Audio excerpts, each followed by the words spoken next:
वरीय पुलिस अधीक्षक महोदय के निर्देशानुसार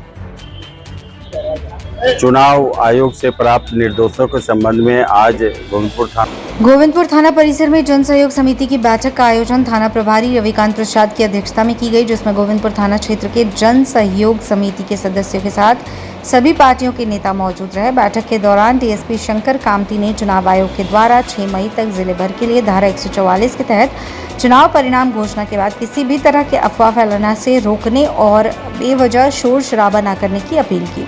पार्टी चुनाव की जीत के बाद किसी दूसरे को कष्ट ना हो, इसका भी ध्यान रखने की बात कही। साथ ही किसी तरह के अमर्यादित भाषा का प्रयोग ना करें, इसकी अपील की, ताकि समाज में किसी तरह का शांति भंग ना हो। उन्होंने कहा, लोकसभा चुनाव परिणाम के दिन सभी लोग आपस में भाईचारा बनाए रखें। जीत किसी की भी हो, लोग आपस में ना उलझें। 6 जून तक आदर्श आचार संहिता, इसलिए कोई भी जुलूस एसडीएम की अनुमति से ही निकालें।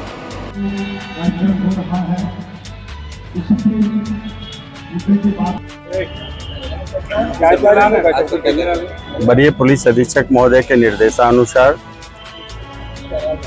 चुनाव आयोग से प्राप्त निर्देशों के संबंध में आज गोविंदपुर थाना परिसर में जन सहयोग समिति का बैठक किया गया, जिसमें मतगणना के पश्चात आए हुए परिणाम के उपरांत जो विभिन्न प्रकार के विभिन्न लोगों के द्वारा जो जुलूस निकाला जाता है, उसके संबंध में बताया गया कि 6 तारीख तक जो है अभी भी मॉडल कोड ऑफ कंडक्ट लागू है और पूरे जिला में धारा 144 भी लागू किया गया है। इन सब का ध्यान में रखते हुए अपना आचरण करें और कोई भी इस प्रकार का व्यवहार या हरकत न करें जिससे कि दूसरे लोगों पर इसका दुष्प्रभाव पड़े और उनको तकलीफ हो, उनकी शांतिपूर्ण जिंदगी में खलल पड़े और उसके लिए किसी प्रकार का विपरीत परिस्थिति उत्पन्न हो।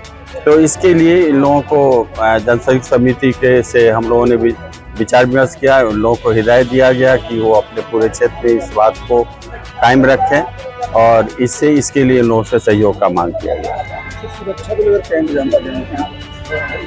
सुरक्षा के लिए पर्याप्त बल की प्रतिनियुक्ति की गई है प्रत्येक थाना क्षेत्र में।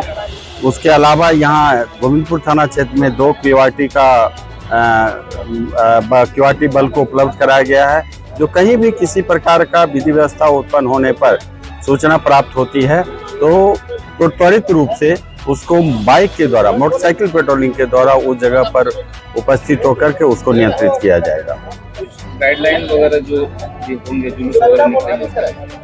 जो पूर्व से जो आचार संहिता के पीरियड में जो जितने भी दिशा निर्देश दिए गए थे वो सभी अभी भी लागू है।